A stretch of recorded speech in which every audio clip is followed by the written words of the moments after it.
Bem, boa noite, gente. Eu vou falar sem parar até o final, porque é 1 hora só de revisão e o assunto é extenso.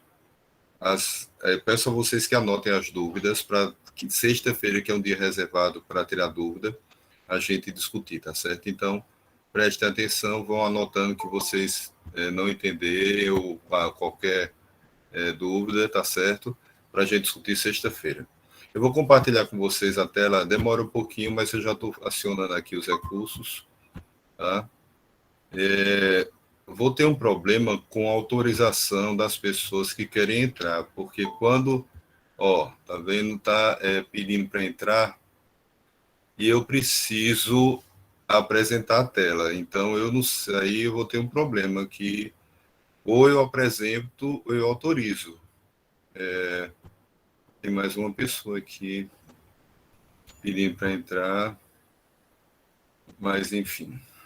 Eu vou então compartilhar aqui. Creio que vocês já estão vendo aqui a tela, né? E vou aqui para o assunto.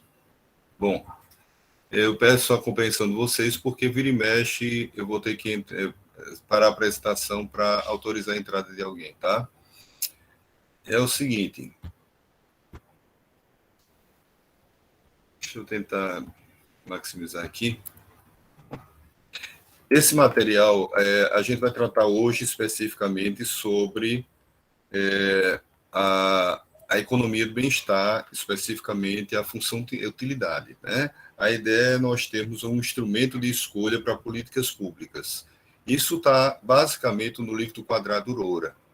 Eu quero chamar a atenção de vocês, antes de começar, que de forma genérica, as questões do ENAD, elas são interpretativas, são mais dissertativas, no sentido de textuais. Então, existe bastante atenção, coisa que você tem que fazer a prova bem relaxado, tranquilo, e ter muita paciência, porque geralmente as questões são grandes e também as respostas.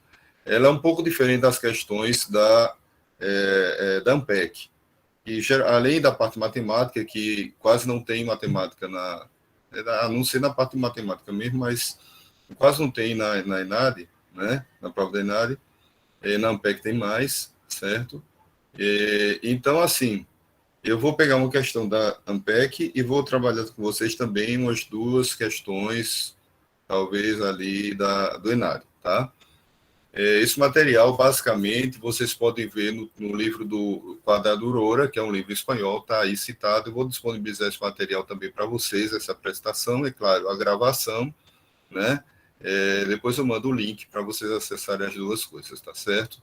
Esse assunto, especificamente, ele está no item 1 do capítulo 5, tá? Então, primeira coisa é a gente ter a ideia de onde parte para tratar esse assunto. A definição da economia do bem-estar social, segundo o Quadrado Roura, é que ela é parte integrante, ela é uma cadeira, né? Uma área das ciências econômicas. Basicamente, ela envolve todos aqueles estudos que definem, né, essa área, supostamente, como objetivo das ações de intervenção, ou seja, de política econômica, né? E trata de avaliar os acertos e erros da política econômica com relação a esse critério. Para a gente trabalhar isso daí, nós vamos trabalhar em 2 partes. Basicamente, recolhendo as contribuições dos autores pioneiros. A gente não vai tratar dos autores mais recentes, principalmente aqueles da economia aplicada, né? Os estudos que verificam os postulados desses autores pioneiros. O que a nosso objetivo é levantar ou esclarecer conceitos e questões que supostamente ou possivelmente vão aparecer no ENAD. Já apareceram e vão aparecer. Então, esse é o objetivo, buscar nos autores originais aquilo que são os conceitos e questões chaves que pode ser tratado no ENAD. Então, para isso, quem são os autores? Marshall, Pigou, Caldor, Samuelson, Sitovic, Lipsey, Samuelson. Não, eu já repeti aí, desculpa. Mas, enfim, são autores bem antigos, né? Alguns, inclusive, ainda do século XIX, né? Mas principalmente aqueles do início do século XX. Né? Então, primeira coisa que esses autores fazem aí tem dois movimentos. Eu quero chamar a atenção de vocês, por quê? Porque na ANPEC se exige mais questões da primeira escola ou dos fundadores, que são a escola cardinalista, aqueles que mensuram a utilidade e, com base nessa mensuração, supõem ou apontam soluções para as questões e problemas econômicos. Então, a segunda é a ordinalista, é aquela que tenta, mais recentemente, evitar questões conceituais e filosóficas, e mais no sentido das técnicas e da verificação. No primeiro conjunto de autores, tá, Marshall, Pigou, principalmente, que nasce o esforço de definição do bem-estar econômico, conceito propriamente, né? Mas os outros autores, nesses autores e nos outros, o esforço vai no sentido de tentar usar esse conceito e tratar em termos de como que a política econômica, as ações econômicas podem resolver os problemas da economia a partir da ideia de bem-estar social, né? Então, para isso, se lança todo um caráter de proposição que se supõe positivista ou positiva, no sentido de tentar encontrar ações objetivas, tá certo? Que sirvam como base de critério da escolha das políticas econômicas, tá? Bom, lá em Marshall e Pigou, a ideia é tentar associar o bem-estar da sociedade com o bem-estar material, ou pelo menos enquadrar como uma aproximação do bem-estar em geral da sociedade, aquilo que são os recursos materiais para a satisfação dessas necessidades, né, sejam elas quais forem. Então, a ideia é que, se a sociedade tem por objetivo o bem-estar, então também o economista deve perseguir as formas de alcançar, né, esse bem-estar, e, para isso, reduzindo ou assemelhando ou identificando como bem-estar a própria produção de recursos, né, nos casos, a ideia do bem-estar material. Isso persegue uma linha de pesquisa de como favorecer a produção desses recursos materiais, no sentido da área do crescimento econômico, né? Junto a esse crescimento econômico, entendendo-se que o bem-estar ele está, de forma geral, definido de maneira ampla e pode ser perseguido de forma aproximada pela produção das riquezas e dos instrumentos materiais para se conquistar esse bem-estar. Então, não só o crescimento econômico, mas também a distribuição do produto deve ser objeto dessa escola, né? Então, quando a gente fala de bem-estar, deve associar, primeiro, como uma aproximação mais próxima, mais exata, o bem-estar material, e, segundo, a distribuição desses recursos, né?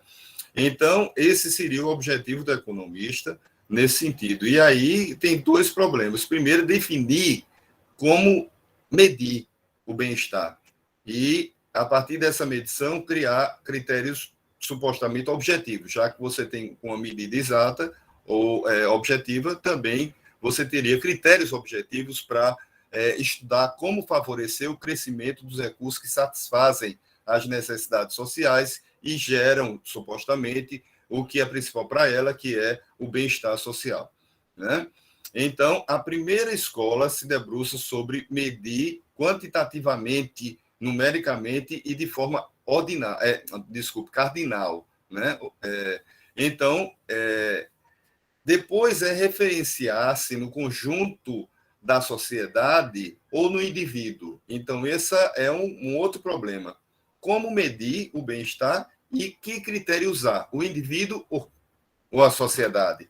Então, esses dois problemas vão atravessar as duas escolas. Eles não são resolvidos plenamente, tá certo? Mas existe uma conciliação que é a base do que a gente vai tratar. Então, a primeira escola, como eu disse a vocês, é aquela da representação cardinal do bem-estar. Para isso, são chaves os seguintes conceitos. São coisas que a gente identifica, na prova, tanto da ANPEC quanto do ENAD.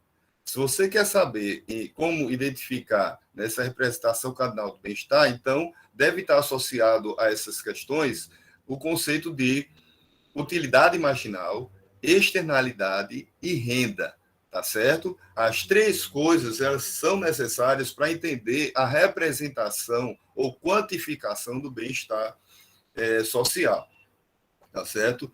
Por exemplo, vamos usar aqui da origem desse pensamento que está lá em Pigou. Enquanto o acréscimo de bens e serviços por conta da aplicação de novos recursos, no caso do investimento, por exemplo, for maior do que aquilo que é apropriado pelo investidor, enquanto o investimento estiver acontecendo e ele gerar, favorecer os negócios do conjunto da sociedade maior do que unicamente aquele que investiu, então haveria aí um bem social crescente. O bem-estar social estaria aumentando. Ele só diminuiria quando os benefícios ou as melhoras dos negócios econômicos de uma parcela maior dos beneficiários por um determinado investimento, né, se reduzisse apenas ao próprio investidor. Então, enquanto um investimento gerar externalidade, daí o conceito de externalidade ser importante, né? E renda para uma parcela maior do que aquele que investe, então a utilidade marginal dessa externalidade, né? Ela transborda em relação ao investidor, tá certo? De forma que o bem-estar social é crescente. Ele só se esgota no limite quando essa utilidade marginal se resume ao benefício apropriado pelo próprio investidor. Tá certo? Bom, alguns conceitos são importantes, alguns elementos são importantes para a gente identificar a representação do bem-estar social na forma de equação ou na representação matemática. Então, por exemplo, a gente tem a ideia de que N representa um número de indivíduos com funções cardinais separáveis, ou seja, cada indivíduo tem sua função de utilidade, tá certo? Para a gente chegar na função de utilidade social e entender o bem-estar social, a gente tem que reunir essas funções individuais de alguma forma. XI é a cesta de consumo do indivíduo I, né? Então, você tem um conjunto de mercadorias, de bens, de serviços, né, que compõem essas cestas, identificados cada um por um índice, de 1 a N, tá certo?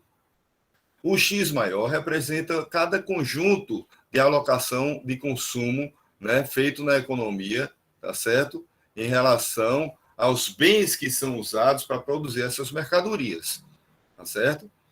Então, você veja que a cesta de consumo do indivíduo 1, né, ela é composta por um conjunto de bens necessários para a sua produção, da mesma forma do indivíduo 2 até o indivíduo N, certo? O IX é a utilidade que cada cesta de consumo fornece ao seu consumidor, tá certo? Então, a função de bem-estar social, ela é representada como um W maiúsculo e esses U. O U identificando a utilidade que cada consumidor obtém das cestas que consome, né? Então, a função de bem-estar social, W, A1 até, aliás, a U1 até o N, é a função que ordena as possíveis distribuições de utilidade entre os indivíduos, atribuindo valores maiores a distribuições mais desejáveis do ponto de vista social, seja lá o que isso signifique. Então, você não tem que estar preocupado com o que é que significa utilidade, quem é que valoriza mais, etc. Esses são problemas que vão sendo resolvidos, né, durante a discussão teórica. Agora, na questão, isso já deve estar relativamente resolvido, ou não é problema para você responder a pergunta, tá certo? Então, a única hipótese básica que qualquer questão precisa ter para ser respondida é que essa função de bem-estar social, ela não seja decrescente em relação ao conjunto das unidades de função-utilidade.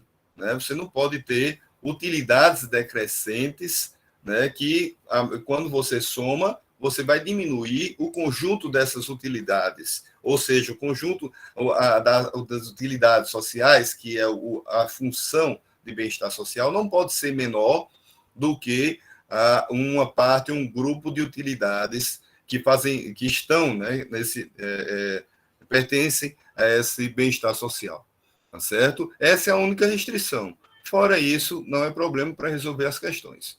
Vamos lá. Aí a gente precisa entender basicamente o quê? Você tem algumas interpretações, algumas linhas sobre como resolver o problema da função do bem-estar social. A primeira é a de Bentham, Jeremy Bentham, que é chamado de utilitarista, certo? Jeremy Bentham, ele trata a ideia de que se a utilidade de um aumenta, só pode o de outro tem que diminuir por conta da escassez de recursos na economia, tá certo? Então você tem quase que uma linha, a linha de utilidade nesse caso, que representa do conjunto das utilidades, que representa a função de bem-estar social, deve ser uma reta negativamente inclinada. Então, quando você tiver uma representação de uma função social com dessa forma, lembre que essa é uma representação utilitarista, no sentido de entender que há uma relação inversa entre o aumento da função do bem-estar social de uma pessoa e de outra no conjunto do bem-estar social. Tá certo? Outra análise é feita por Rawls, um historiador, tá certo? Que que fundamentou a ideia do igualitarismo, a ideia da justiça social, né?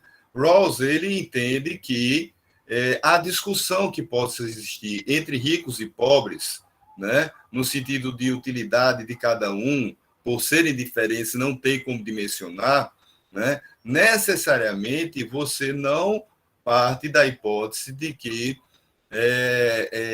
você pode aumentar a utilidade de um em detrimento do outro, como acontece na teoria do bem-estar social benthamita, né?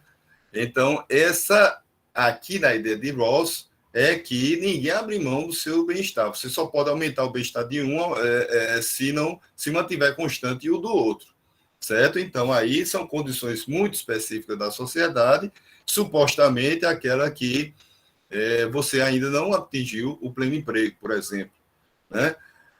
Finalmente, você tem a teoria, a função do bem-estar social individualista, ou de Bergson Samuelson, tá certo? Que é aquela que reúne todo o conjunto de indivíduos, como se cada um tivesse preocupado com o seu próprio, não tivesse relação à função-utilidade de um com o outro, tá certo? Então, essa é uma função chamada agregadora, e ela é bem representada na chamada curva tradicional, tá?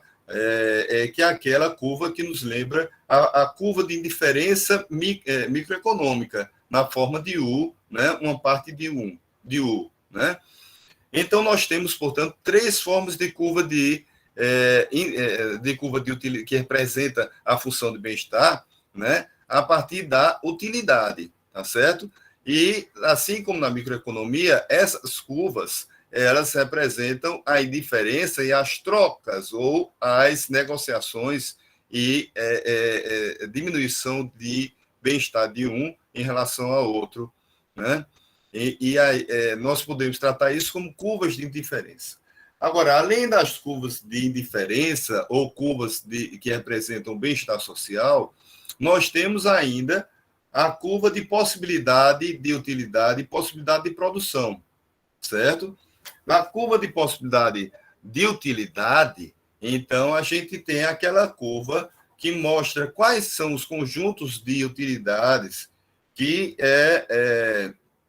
estão associadas a cada alocação de recursos disponíveis na economia para atender a essas utilidades, tá certo? Então, essa conjunto de possibilidade de utilidade, né, ela tem a ver com a capacidade da economia em produzir os bens que satisfazem as utilidades pessoais e que seja agregando na forma de Bergson, né? Samuelson, seja na forma de restrição, como na curva utilitarista de Bentham, né? Ela dispõe ali, apresenta qual é o nível de recurso disponível em cada momento que satisfaz a esse conjunto de utilidades, tá certo? Na fronteira do total desses recursos, você tem o máximo da capacidade produtiva da economia em cada momento.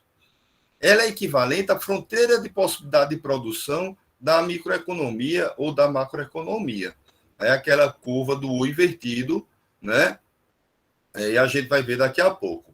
Então, nós temos o espaço de possibilidade de utilidade que coincide com o espaço interno ao limite da fronteira de possibilidade de produção. Ou seja, o espaço de possibilidade, o conjunto de possibilidade de utilidade é todo ponto entre a origem e a fronteira de possibilidade de utilidade, que representa o conjunto de recursos que pode produzir os bens que vão atender às utilidades, tá certo? A fronteira de possibilidade de utilidade é exatamente aquela margem que contorna o conjunto máximo de utilização dos recursos, né, que mostra a capacidade da economia produzir os bens para atender essas utilidades em cada momento. A escolha social ótima, assim como na microeconomia, vai acontecer no limite em que a curva de indiferença, ou a curva que representa o bem-estar social, toca ou tangencia o limite máximo de utilização dos recursos, dos bens que são produzidos para satisfazer essas utilidades. Então, aí nós temos o mesmo conceito de equilíbrio daquilo que nós vemos na microeconomia e na macroeconomia, que é as curvas, quando elas se tangenciam, né, em um ponto só. Então, essa escolha social é ótima, porque ela significa que está em equilíbrio, já que não há outra possibilidade ou outra alternativa de escolha, né, entre essas situações de busca ou utilidade e atendimento dessas utilidades. No caso, a busca é representada pela curva de bem-estar social e a possibilidade de atendimento dessas utilidades pela fronteira de possibilidade, tá certo? Sendo assim, e isso são conceitos que, de certa forma, a gente pode aproveitar da microeconomia, nós agora vemos a representação daquilo que foi dito antes. Veja, aqui nós temos uma curva de indiferença convencional da situação de Bentham, tá certo? Ou da situação de Bentham, não, perdão, da situação de Bergson, Samuelson, certo? Então, ela é uma curva de diferença que é semelhante àquela da microeconomia, em que as utilidades elas se trocam ou elas de um indivíduo para outro em proporções diferentes. Aqui você pode também perceber a influência, o efeito da utilidade marginal decrescente, tá certo? Então, enquanto você diminui de 1, você tem uma utilidade marginal pequena, que significa que aquele que está recebendo esse bem para satisfazer a sua utilidade tem uma utilidade marginal talvez maior, né?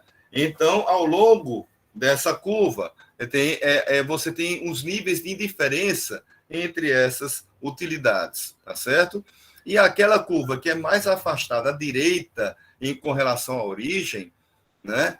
Ela, o mais para fora do gráfico, deixa eu colocar aqui um laserzinho. Devia ter apresentação do slide atual. Deixa eu colocar o laserzinho aqui.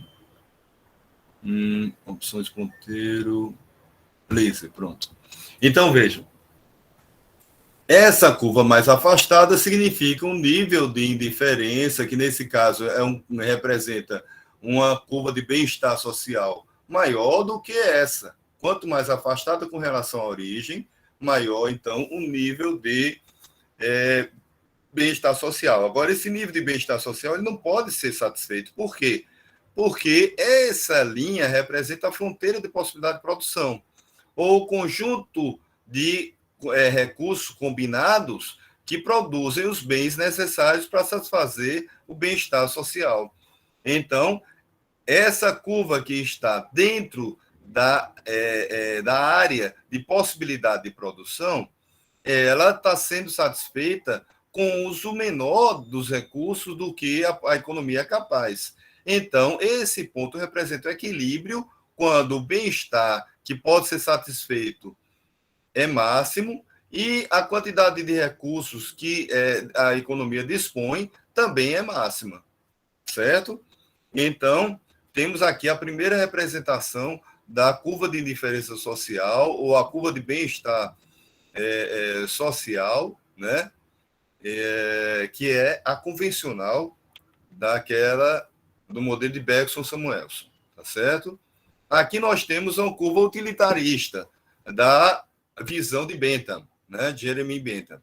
É uma curva em que as utilidades elas são trocadas entre os indivíduos e entre os bens, tá certo? Da mesma forma, você tem que encontrar o ponto de equilíbrio, o objetivo é sempre esse ponto, e a maneira de fazer isso é sempre procurar a curva que tangencia a curva de bem-estar social, que tangencia a fronteira de possibilidade de produção, certo? Então, essa é a escolha ótima. Novamente, essa curva não pode ser atendida, porque não há recurso suficiente para produzir mercadorias para atendê-la, e ela subutiliza os recursos. Então, aqui essa sociedade poderia ter um nível de bem-estar maior atendido, e é por isso que essa curva tangenciando representa essa escolha ótima, tá certo? A escolha ótima na curva de rawlsiana, o Rawls é aquele que, como eu disse a vocês, é o pai da teoria do igualitarismo, né, no sentido da justiça social. Então, ele entende que você só pode aumentar o bem-estar nesse caso, um bem aumenta o bem-estar social com relação a ele, sem diminuir a quantidade do outro, né? Então, essas curvas, elas são identificadas ou caracterizadas pelo vértice. Elas são horizontais e verticais a partir de um determinado vértice, certo? Então, vejam, na pergunta do Enad, cada curva dessa representa uma coisa e tem um significado e tem um motivo de ser. Eu já falei de cada um, tá certo? A gente pode reforçar isso na revisão se vocês tiverem dúvida. O que é a curva de Rawls, qual é a forma que ela tem, o que ela representa. Isso é importante vocês lembrarem e associar cada tipo de curva.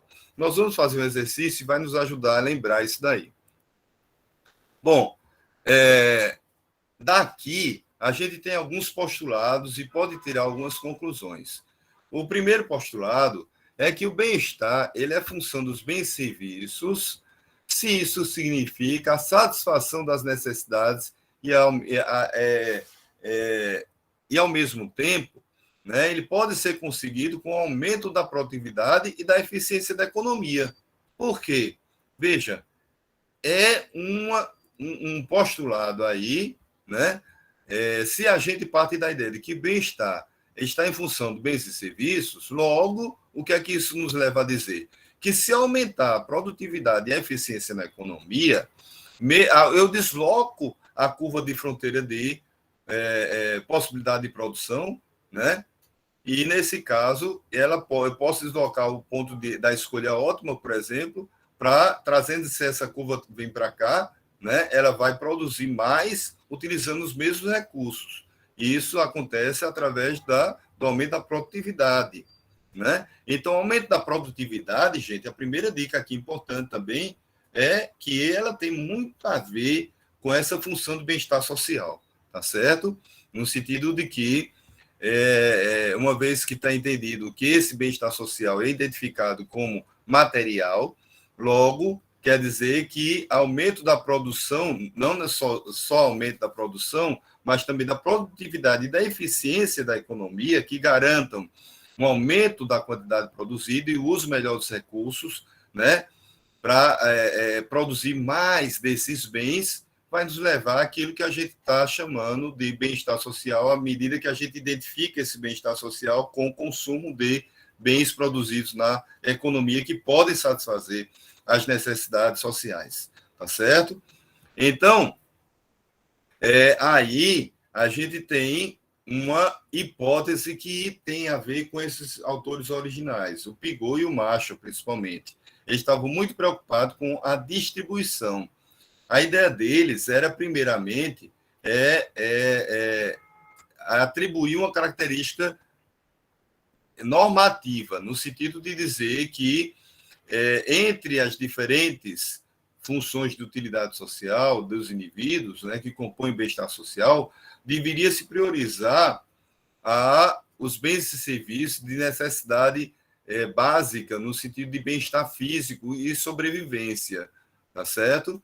Então, esses teriam uma utilidade superior. Logo, à medida que eles entram com um peso maior do que teriam para os pobres, né? Eles entram com peso maior do que aqueles que teriam esses mesmos bens e serviços para os ricos. Então, esse bem-estar da sociedade vai ser também puxado pela influência desse peso maior, conforme a característica da sociedade. O que é que eu quero dizer com isso? Que se a sociedade é muito pobre, então o bem-estar social dela vai ser influenciado pela presença maciça ou preponderante, né, das utilidades por bens de necessidade básica, tá certo? Então, isso é uma coisa importante, porque numa questão você pode levar a deduzir isso daí, ser levado, né? Então, é o seguinte, aqui nós temos uma questão da ANPEC, de 2013, e como eu falei para vocês, tipicamente uma questão com resolução matemática, tá certo? A questão diz que tem dois indivíduos, a sociedade é como se fosse um pai que tem dois filhos, e cada filho tem uma utilidade diferente com relação aos bens, tá certo? E aí ele quer dividir esses bens. No caso, o bem é uma pizza e tem 8 pedaços. A questão é saber como vai dividir esses 8 pedaços pelos dois filhos, se cada um tem utilidade diferente, certo? Então, ele dá aqui como medidas apenas as utilidades. A utilidade do primeiro filho é 2 raiz de x1 e a utilidade do segundo filho é 2 raiz de x2. Então, x1 representa, o x representa a quantidade de pedaços de pizza dos filhos, tá certo? Então, a gente quer saber, por exemplo, se x1 quantos pedaços deve ser dados ao filho 1, certo? Que satisfaça a sua função utilidade 2 raiz de x1. E quantos pedaços x2 deve ser dado ao filho 2, que satisfaz a sua função utilidade raiz de x2, tá certo? Isso é feito, primeiro, você faz uma proporção. A ideia é o seguinte, você tenta encontrar o máximo dessas utilidades, coloca a proporção das duas, uma em relação à outra, tá certo? E diz o seguinte, olha, a forma de dividir os 8 pedaços, né, entre uma quantidade para o indivíduo 1 e a quantidade para o indivíduo 2, deve atender à proporção dessa utilidade maximizada.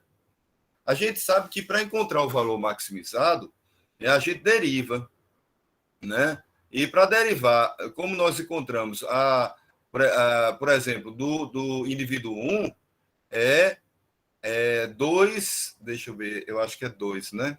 Vamos ver aqui rapidinho. Do indivíduo 1 é 2 raiz de x1. Como é que a gente deriva? Então, o x é a mesma raiz, raiz de x1 é a mesma coisa de x elevado a 1 meio, né?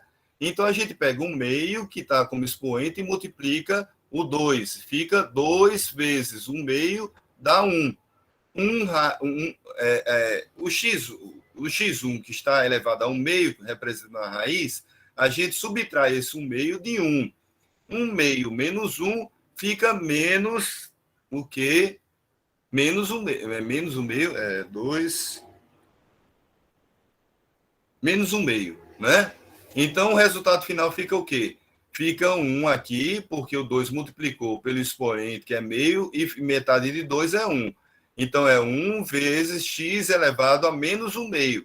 Como esse x está sendo elevado a menos um meio, então a gente entende que x elevado a menos um meio é nada mais nada menos do que o inverso, né, de raiz de x. Da mesma forma, a gente deriva e encontra, né, a derivada da função utilidade do indivíduo 2 e temos aí 1 sobre 2 aí de x2, tá certo? Na dúvida, eu posso fazer passo a passo esses cálculos aqui. O importante é o quê? É você saber como resolve, né? A maneira de resolver é, como eu disse a vocês, associando a proporção entre as funções de utilidades com a distribuição das próprias quantidades, né? Então, na proporção das quantidades, a gente sabe que é uma quantidade de X para o indivíduo 1 e uma quantidade de pizza para o indivíduo 2. E isso vai dividir as 8 fatias, né? Então, a gente multiplica esse 8 aqui por X, vai ficar 8x1 sobre x2, né? E isso daqui, que está no primeiro termo, são duas frações se dividindo. A gente repete a primeira fração, o numerador, que é 1 sobre raiz de x1, e multiplica pelo inverso da segunda, que é 2 raiz de x2. E essa multiplicação dá 2x2 raiz de x2, né? Esse x1 vai ficar no denominador, ele passa para o outro lado, então você tinha x1 no numerador, passa a multiplicar agora o denominador do primeiro termo, né? E o x2, que estava no denominador do segundo termo, passa para o outro lado, né? Ele está aqui. 2 raiz x2, ele passa multiplicando 2 e fica 2x2 raiz de x2, né? Então, a gente continua resolvendo isso daqui e tira essas raízes. Tira no sentido, primeiro, eu entendo que isso é um expoente. Raiz nada mais é do que o expoente 1 meio de algo, né? Então, eu já tenho 2x2 aqui no primeiro termo, o x2 agora na forma de expoente fica x elevado a 1 meio, né? Quando eu tenho duas bases iguais, com expoentes diferentes, então eu faço o quê? Eu tenho aqui, eu somo, né, os expoentes. E aí isso vai dar o quê? 1 do x2 aqui está subentendido, mais 1 meio. Então, isso dá 3 meios, né? Então, 2x2, 3 meios, é igual a 2x1 também, 3 meios. Ou 8x1, perdão. 8x1 também, 3 meios, né? Os expoentes são iguais, a gente cancela, né? E simplifica os números que estão multiplicando. 2 e 8 pode ser identificado por 1 e 4. Então, o resultado final vai ser x2 igual a 4x1, certo? Desses 2 igual a 4x1, agora a gente vai substituir os valores de x, sabendo que um tem um correspondente em quantidades com o outro. No caso, o x1 é a quantidade de fatias dada ao indivíduo 1, que é complementar ao número máximo de 8. Portanto, é 8 menos a quantidade de fatias dadas ao indivíduo 2. Eu substituo, então, o x1 nesse resultado, x2 igual a 4x1, e eu tenho x2 igual a 4, que multiplica 8 menos x2, isso vai me dar x2 igual a 32 menos 4x2, que, passando para o primeiro termo, os termos iguais, os números iguais, então eu tenho 4 passa positivo, porque ele inverte o termo, o lado da igualdade, e vai ficar 5x2 igual a 32. x2 vai ser igual a 32 dividido, porque o 5 inverte aqui para dividir o 32, né? E fica 6,4, portanto, a quantidade de fatias a ser dada ao indivíduo 2. Essa quantidade de fatias quer dizer o quê? É a quantidade que maximiza a utilidade do indivíduo 2 e atende à proporção de utilidades da distribuição entre X1 e X2. Para encontrar a quantidade do indivíduo 1, então a gente sabe que a quantidade X2 é complementar ao X1 e agora a gente substitui isso novamente em X2 e 4X1. Só que agora quem vai ser substituído é o X2, de forma que apareça o X1. Então, nós temos do lado direito 8 menos X1, certo? Aqui no lugar do X2, igual a 4 X1. Né? Então, isso nos dá essa expressão, X1 igual a X2.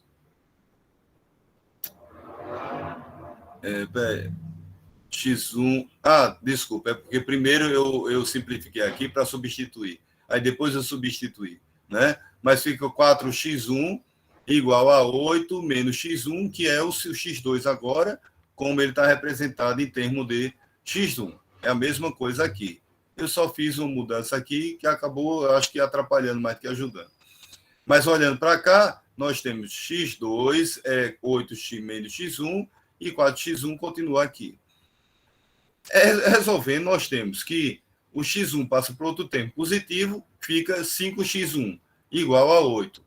Para saber o valor de x1, o 5 passa com a operação inversa, portanto, divido o 8 e resulta 1,6 fatia, né, para o indivíduo x1. Essa é a resposta, portanto, 1,6 para o indivíduo 1 e 6,4 para o indivíduo 2, que é a resposta aqui na prova da ANPEC.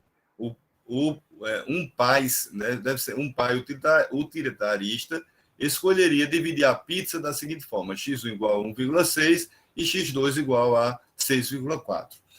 Um pai que segue os critérios de justiça de Rawls, então, esse pai utilitarista é aquele, né, que maximiza as utilidades, certo? Porque sabe que a utilidade de um vai ser o quê? Vai entrar na utilidade do outro se aumentar. Então, ele tem que maximizar os dois e ver qual é a resposta ótima no equilíbrio, certo? Um pai que segue os critérios de justiça de John Rawls usaria uma espécie de véu da ignorância no qual os filhos optariam por uma escolha de pedaço de pizza que maximizasse o valor esperado de suas utilidades. Não. Aí, no critério de Rawls, é aquela curva em L, certo? Você só aumenta de um sem mexer no do outro. Aqui não é maximizar a escolha dos dois. Então, isso está falso, tá certo? Seguindo, nós vamos para outra escola do bem-estar social, a representação ordinal do bem-estar. Aqui você tem autores como David Hume, Neville Keynes, Max Weber, Lionel Robbins, né? Então, essa escola ela se caracteriza por criticar a necessidade de dizer que as pessoas calculam e medem e tentar achar essa medida, né? Então, a ideia deles é que isso é muito subjetivo. Então, essa escola anterior da prova da ANPEC que a gente respondeu ali, né? Ela cairia, segundo esses autores aqui, numa questão muito difícil de responder, que é como você vai calcular o que é subjetivo para cada indivíduo, como é que eles representam isso e tentar estimar com exatidão, né? Então, Pareto aqui dá uma primeira solução a isso daí, quando ele substitui a ideia de utilidade por preferências. A ideia de que agora você tem as preferências sem necessariamente estarem relacionadas à utilidade. Com isso, você não tem a necessidade de medir essa utilidade. Basta você dizer qual é o conjunto de cesta que ele prefere, certo? Então, do ponto de vista de Pareto, a ideia lógica é que quanto maior o conjunto de cesta, mais preferível ela é em termos de consumo, o que bate com a teoria do bem-estar social, que está associada à quantidade de bens que se pode consumir.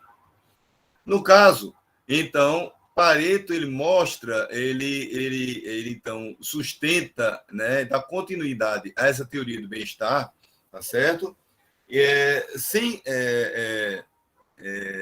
sem precisar mais medir a utilidade, né? Então, a função agora do bem-estar social, ela dispensa a ideia de utilidade, tá certo?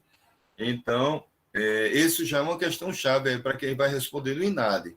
Essa questão de utilidade, veja que era um conceito-chave na primeira escola, a fundadora, né? Então, aqui você tem que, para cada conjunto de situação, é que você vai interpretar, tá certo? O equilíbrio. Agora você não vai medir qual é a curva que tangencia a curva de possibilidade de produção. Agora você tem a situação baseada em cada momento qual é o equilíbrio. Então, esse é o foco. A primeira coisa a responder aí é em relação à possibilidade de produção da economia, né? A curva de transformação, o equilíbrio, ela agora não representa necessariamente o conjunto de utilidades agregado, né? Ela representa dentro das diversas quantidades de bens que vão ser produzidos, uma quantidade vai atender a uns e outra quantidade vai atender a outros. Percebendo isso, o que acontece do ponto de vista das preferências é uma disputa ou uma medida de força, não vou chamar porque a ideia não é essa, né? De quanto um indivíduo consome com relação ao outro. E aí você vai buscar o equilíbrio dentro do espaço de possibilidade de produção, tá certo? Nós temos uma curva que tangencia, essa é para toda a sociedade, e dentro dessa possibilidade de produção para toda a sociedade, nós temos o equilíbrio na disputa entre os indivíduos, olhando um indivíduo no vértice superior de frente ao outro indivíduo do vértice inferior. Então, as suas curvas de indiferenças, que agora representam as suas preferências, certo? Elas vão caminhar em sentidos opostos. As curvas de indiferença, né, ou de preferência agora chamada, do indivíduo que está representado nesse vértice, ela aumenta a preferência dele à medida que se distancia do vértice, para uma quantidade maior de cada conjunto de bens do ponto de vista dele. Já a do indivíduo que está referenciado no vértice inferior, ela avança, né, no sentido contrário, se distanciando do vértice para sinalizar a apropriação de uma quantidade maior de produzidos, de bens que são produzidos com esses recursos que estão no espaço da capacidade produtiva da economia, tá certo? Então, o equilíbrio geral disso daí vai ser medido pela relação de preços entre os bens no equilíbrio, tá certo? Então, quanto é que um indivíduo avança sua utilidade sem entrar no espaço de consumo do outro, tá certo? Então, naquela situação, a relação de preço de um bem com relação ao outro sinaliza o equilíbrio. Então, esse já é mais um ponto-chave para a prova do ENADE, certo? Qual é o fator que identifica o equilíbrio na situação ordinal de representação do bem-estar? É o preço relativo, tá certo? Então, quanto é que cada indivíduo paga no limite do preço pelo bem da quantidade que dispõe em relação ao outro indivíduo, né? Tá certo? Depois o seguinte, nós temos aí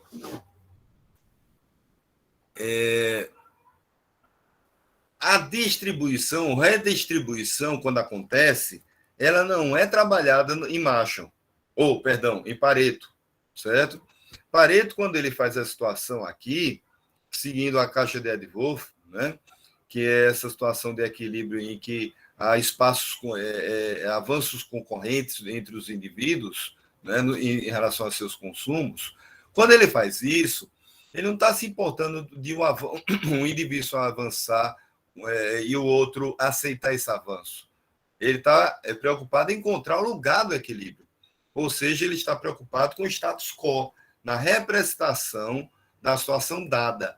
Ou seja, dada a realidade, onde é que eu posso encontrar o equilíbrio, né? E qual então a relação entre preços? Se os indivíduos já ajustaram os seus consumos, então esse é o que conta para Pareto, tá certo? É ali que está o equilíbrio. Já outros autores, eles tratam desses assuntos com a redistribuição de renda.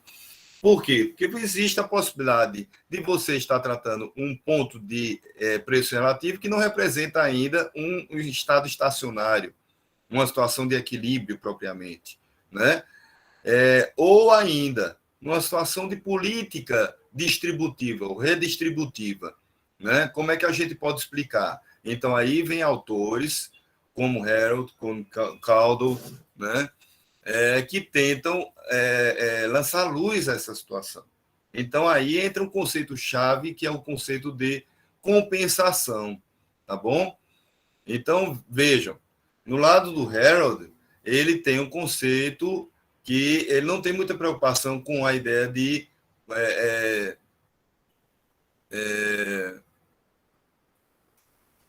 da compensação.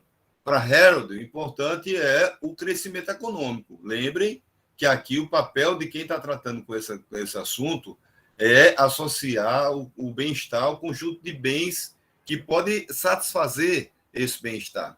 Então, Harold é representativo daquela parte da escola que não aprofunda, não resolve essa situação.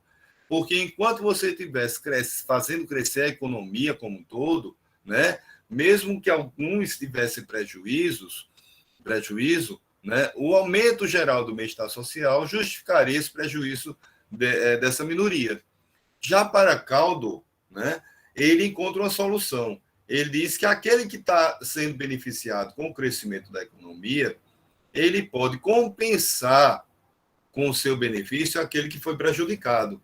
E essa compensação a gente trata aqui na teoria do bem-estar social, primeiro, sendo a teoria é em termos de bens e serviços que podem atender ou satisfazer as necessidades. E a utilidade ela é medida em renda. Então, essa compensação seria em renda, né? É a medida de referência, tá certo? Então, existe aí o teste Hicks-Kaldor, que a ideia é o seguinte: para você saber se houve compensação ou se há necessidade de compensação, caso seja uma política, né? Se houve compensação no caso da economia ter crescido, e no caso se há necessidade, se você trata de política. Aí você aplica o teste Hicks-Kaldor. Qual é esse teste? Aí você tem dois indivíduos, 1 e 2, cada um com suas curvas, né, de preferência, tá certo? Um avançando, possivelmente, com relação à outra. A forma dessas curvas, porque elas não estão convexas em relação à outra, é outra história, que a gente não precisa entrar aqui, tá? Mas a gente tem a ideia de que elas se cruzam, certo? Significa que os consumos deles são concorrentes, né? Então, nesse caso, a ideia eles partem de um determinado ponto, eles estão com a mudança do ponto de Q1 para Q2, certo? Existe aí alteração no consumo de Q1, de uma quantidade Q1, que aqui representa uma quantidade de bens medida por uma função, né? Bem-estar social aqui, 1, e J aqui. Então, essa seria a sexta, né, que satisfaz e está satisfazendo aqui no equilíbrio apenas o indivíduo 1. O indivíduo 2, que está acontecendo? Ele está insatisfeito, né? Porque o seu bem-estar social ele está aqui numa quantidade inferior na repartição em relação ao que ele tem necessidade ou deseja, certo? Então, quando sai de Q1 para Q2, então isso é uma possibilidade de quê? De você criar uma situação aí de insatisfação do indivíduo 1 e satisfação agora do indivíduo 2. É uma situação contrária ao momento anterior, né? Então, nessa questão aí você tem o quê? Ora, se o aumento desse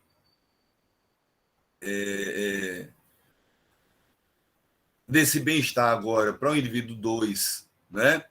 Se ele for repassado para o indivíduo 1, então a gente tem aí uma compensação, ou seja, o pagamento do indivíduo 2, né, pela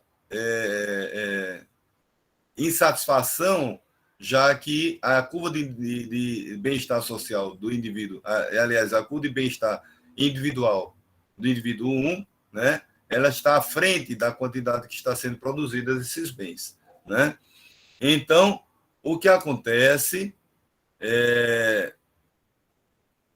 se o indivíduo 1, então, ele pode alcançar um nível de bem-estar maior do que ele está agora, com a quantidade que pode ser produzida, né? Então, a gente vai ter que encontrar, em relação à possibilidade de produção dessa quantidade aqui, qual é essa quantidade que atende um aumento que, ao mesmo tempo, mantenha o nível de utilidade do indivíduo 2 e, ao mesmo tempo, gere uma quantidade de bens maior do que aquela que satisfaz o indivíduo 1.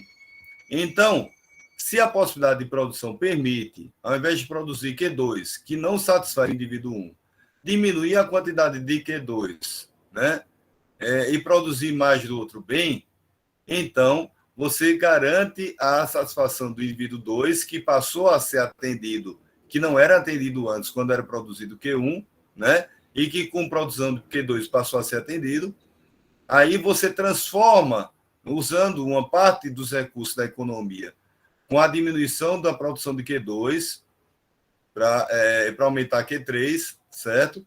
Você mantém o nível de produção e, ao mesmo tempo, você obtém uma quantidade que está à frente ou acima da curva de indiferença que representa o bem-estar individual do indivíduo 1.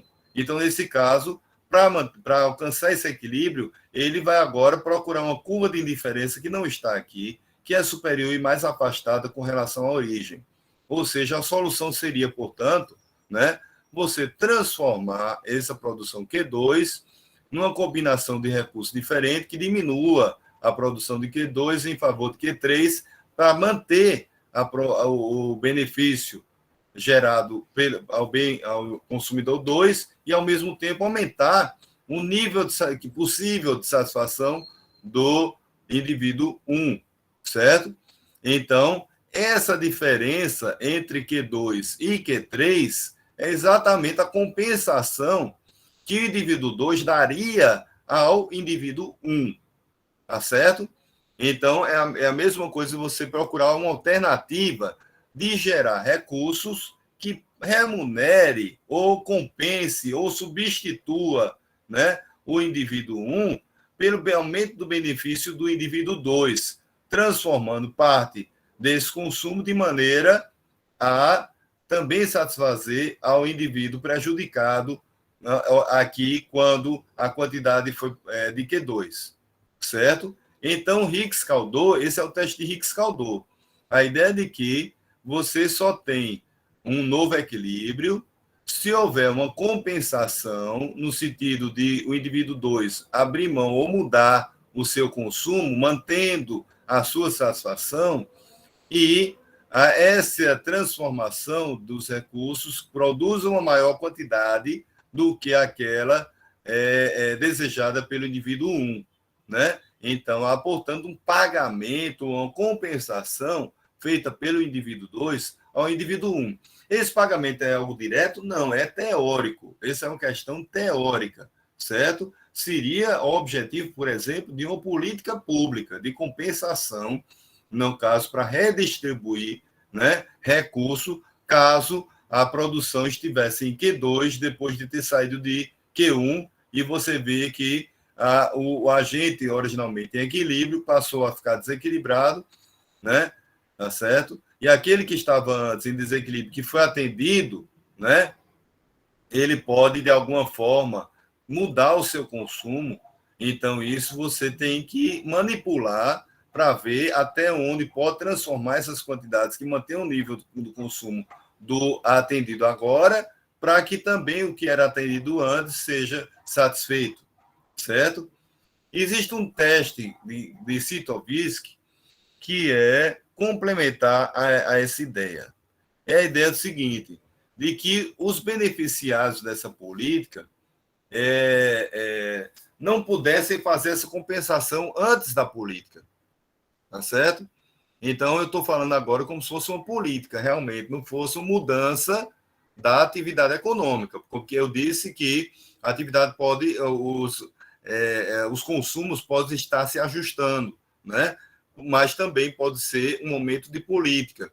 Então, nesse caso, se for de política, existe aí o outro teste que é chamado de complementar o de Higgs-Kaldor, que é o de Sitovisk. Esse teste é a ideia de que essa compensação não pudesse ser feita antes da política, porque aí você não criou um mecanismo de compensação com a política, ele já existia, tá certo? Então é isso, dois testes aí quando a gente trata da teoria ordinal do bem-estar, tá certo? Aí vamos para as questões do INAD. Eu vou abrir aqui a prova do INAD.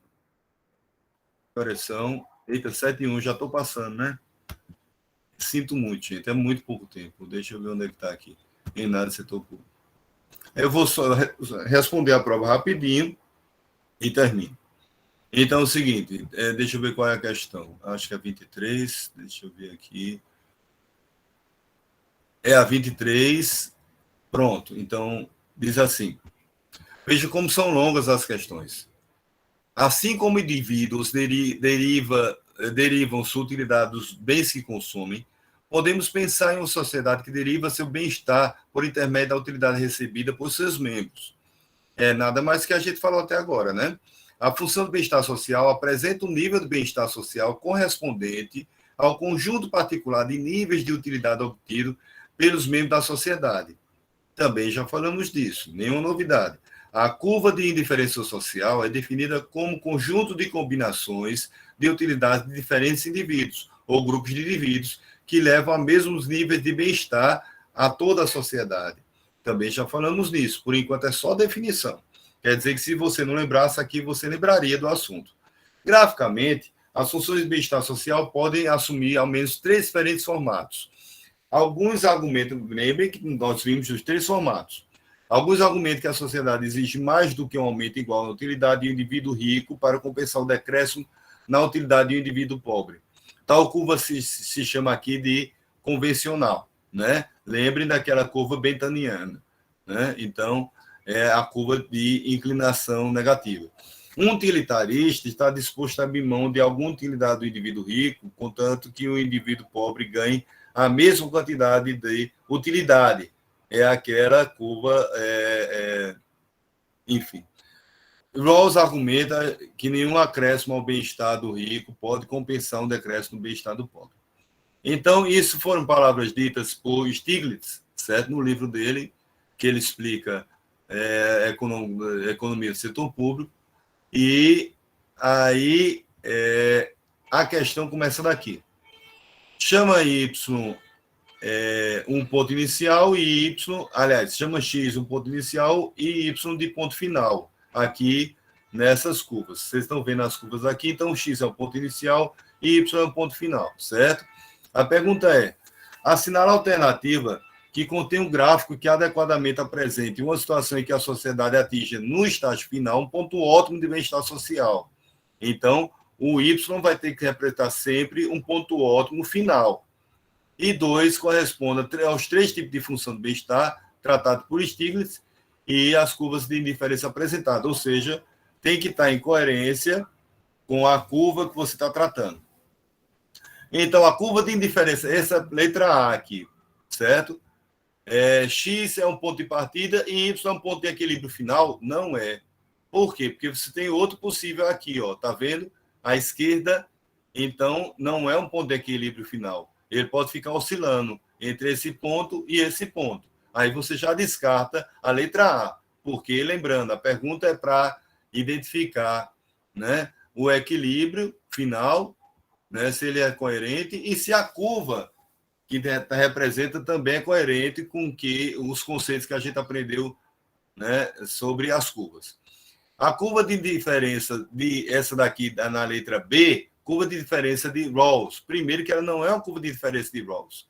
Vejam que ela é uma curva utilitarista. Ela diz que aumenta o bem-estar de um, diminuindo o bem-estar do outro, certo? Então o erro está aí. O ponto Y é um ponto de equilíbrio final? É, porque ele só tangencia exatamente no limite da capacidade produtiva da economia, que é essa fronteira de possibilidade de produção, porém, a curva não é a curva rawlsiana. Ela é uma curva, bentaniana, né? É a curva utilitarista, certo? Depois, a curva de diferença aqui utilitarista, aí você tem um ponto de equilíbrio Y no lugar certo, porém não é a representação utilitarista como está dizendo, certo? A utilitarista é essa daqui, certo? Essa daqui é uma curva convencional ou Bergson-Samuelson, né? Essa letra E, ela está correta. Por quê? Porque o tipo da curva está correto, é rawlsiana, ela só aumenta o bem-estar de um se não mexer na do outro, né? E ela está tangenciando no máximo da possibilidade de produção, né? A letra B está errada, a letra C está errada, porque, de novo, não é um ponto de equilíbrio, o ponto de equilíbrio é aqui ou aqui, né? Então, isso não tem um ponto de equilíbrio aqui, tá certo? E ela também não é uma curva de diferença convencional, né? Ela é uma curva utilitarista, certo? No sentido de que o bem-estar de um afeta o bem-estar do outro. Então, respondida essa daí, a próxima questão qual é?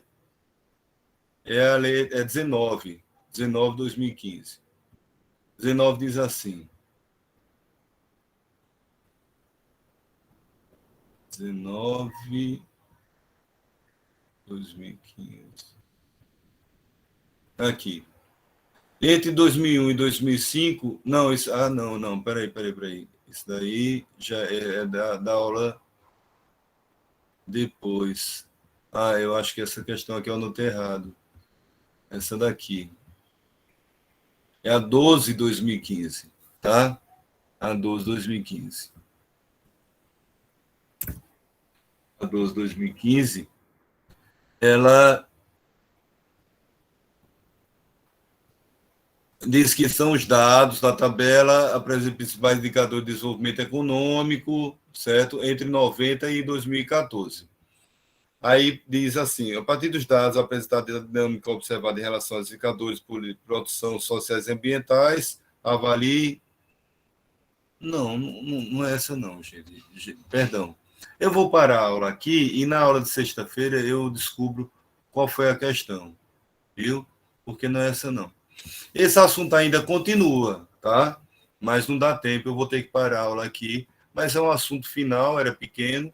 Posso tentar ver isso completo também na sexta-feira, tá bom? Muito obrigado a vocês e um bom trabalho de revisão aí, tá bom?